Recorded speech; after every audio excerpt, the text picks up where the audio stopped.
Assalamualaikum warahmatullahi wabarakatuh. Bertemu lagi dengan saya Nura Hilmia Primasari di mata kuliah Perpajakan 1 untuk materi dasar-dasar pemungutan pajak.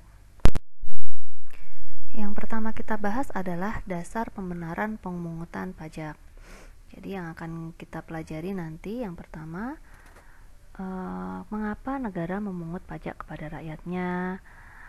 Terus ada pertanyaan yang kedua, untuk kepentingan siapa pemungutan pajak itu, apakah pajak hanya membebani rakyat. Nah, ini nanti akan terjawab di materi kali ini.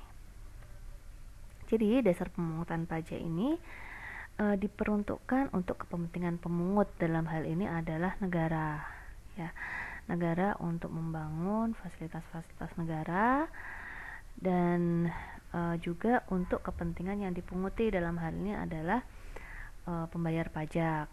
Jadi sebagai warga negara kita membayar pajak. Nanti ketika negara membangun fasilitas, masyarakat juga yang menikmati. Artinya untuk siapa pajak ini adalah untuk kepentingan kedua-duanya, yaitu untuk kepentingan pemungut dan yang dipunguti pajak. Selanjutnya asas-asas pemungutan pajak. Ada 4 asas menurut Adam Smith. Adam Smith itu merupakan bapak perpajakan, ya. Jadi yang pertama adalah equality.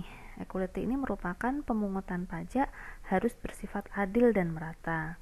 Jadi adil yang dimaksudkan bahwa setiap wajib pajak itu menyumbangkan uangnya untuk pengeluaran pemerintah sebanding dengan kepentingannya dan manfaat yang diminta atau diperolehnya. Jadi adil itu belum tentu sama, ya. Yang kedua adalah certainty. Certainty ini penetapan pajak itu tidak ditentukan sewenang-wenang. Dalam hal ini yang menentukan pajak adalah pemerintah, ya. Jadi ketika menentukan besaran pajak, besaran tarifnya, objek-objek apa saja yang dipajaki, itu berdasarkan studi, berdasarkan pengamatan. Terus nanti setelah diteliti, diamati gitu, ya, baru nanti akan ada sosialisasi, ya. Seperti itu. Jadi wajib pajak harus mengetahui secara jelas dan pasti besaran pajak yang terutang, kapan harus dibayarkan serta batas waktu pembayarannya. Yang ketiga adalah convenience. Convenience ini merupakan waktu kapan wajib pajak itu harus membayar pajak, sebaiknya sesuai dengan saat-saat yang tidak menyulitkan wajib pajak. Jadi misalkan ketika selesai memperoleh penghasilan, sudah memperoleh penghasilan, baru dikenakan kewajiban untuk membayar pajak, seperti itu.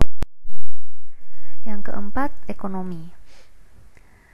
Penjelasannya secara ekonomi bahwa biaya pemungutan dan biaya pemenuhan kewajiban pajak bagi wajib pajak itu diharapkan seminimum mungkin.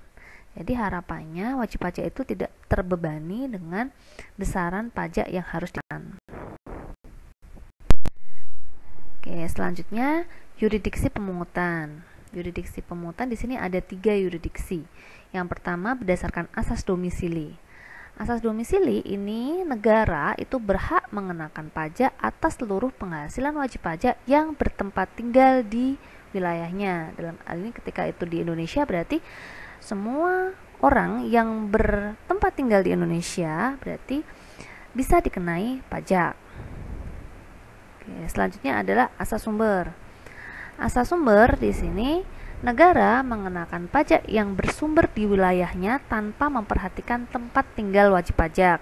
Jadi misalkan wajib pajak itu orang Malaysia gitu, ya, yang dia penghasilannya dari Indonesia.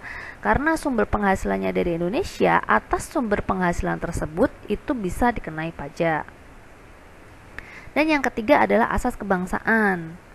Asas kebangsaan ini pengenaan pajak dihubungkan dengan kebangsaan di suatu negara. Jadi katakanlah misalkan dia memiliki kebangsaan Indonesia, jadi artinya dia sebagai warga negara Indonesia gitu, ya, atau WNI gitu, ya. Ketika dia bertempat tinggal di Singapura misalnya, ya, dia bertempat tinggalnya di Singapura, tapi dia warga negara Indonesia dan dia memperoleh pendapatan misalkan dari Singapura, bukan dari Indonesia. Tapi karena asas kebangsaan ini itu berdasarkan kebangsaan di suatu negara, berarti meskipun dia bertempat tinggal di Singapura, meskipun penghasilannya dari Singapura, tapi karena dia warga negara Indonesia, negara berhak mengenakan pajak atas kewarganegaraan tersebut. Penjelasan selanjutnya mengenai teori pemungutan pajak. Yang pertama ada teori asuransi. Dalam perjanjian asuransi itu diperlukan pembayaran premi atau pembayaran di muka di awal. Premi tersebut dimaksudkan sebagai pembayaran atas usaha melindungi orang dari segala kepentingan, misalnya terkait dengan keselamatan, kesehatan, keamanan gitu ya. Jadi diasumsikan pajak ini sebagai premi, negara sebagai perusahaan asuransi, dan masyarakat yang membayar pajak itu sebagai klien asuransi. Teori yang kedua ada teori kepentingan.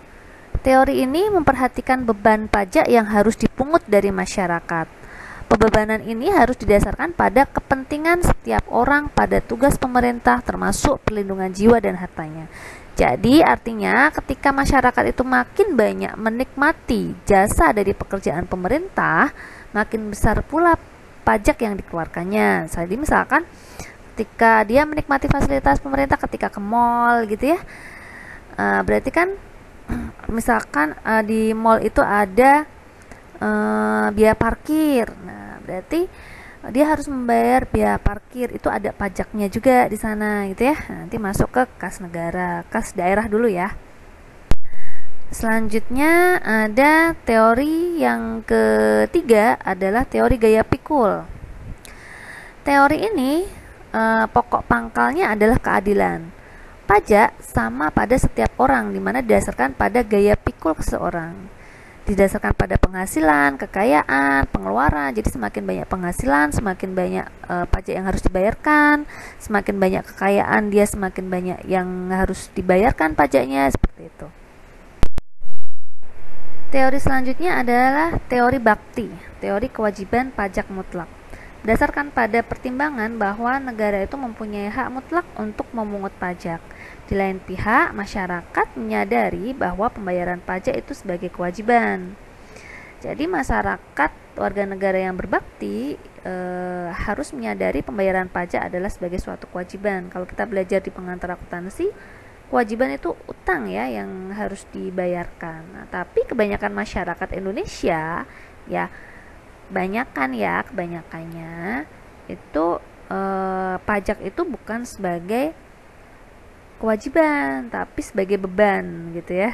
Nah, itu pandangan yang keliru. Teori yang terakhir adalah teori asas daya beli. Berdasarkan pada penyelenggaraan kepentingan masyarakat dianggap sebagai dasar keadilan pemungutan pajak, sehingga lebih menitik beratkan pada fungsi mengatur gitu ya. Jadi di teori ini penjelasannya adalah mengambil dari masyarakat, jadi masyarakat yang bayar pajak kemudian mengembalikan kepada masyarakat lagi, jadi seperti jual beli.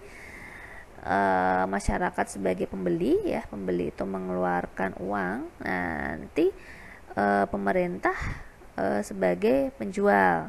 Nah, penjualnya nanti dengan memberikan fasilitas-fasilitas. Nah, jadi masyarakat membeli fasilitas-fasilitas yang